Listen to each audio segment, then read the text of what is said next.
Sebuah motor Kawasaki Ninja digondol oleh pencuri. Aksi pencuri tersebut terekam kamera CCTV. Video hasil rekaman CCTV tersebut beredar di media sosial. Salah satunya diunggah oleh akun Instagram @peristiwa_sekitar_kita.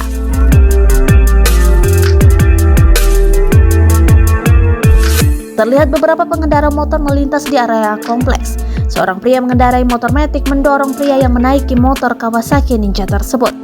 Terlihat keduanya begitu santai membawa motor Ninja berwarna merah.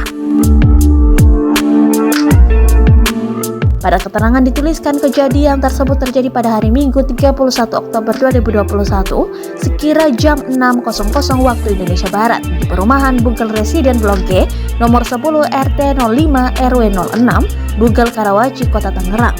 Telah terjadi pencurian sepeda motor tipe Kawasaki Ninja RR tahun 2014 bernomor polisi B6342CZX, tulis akun tersebut.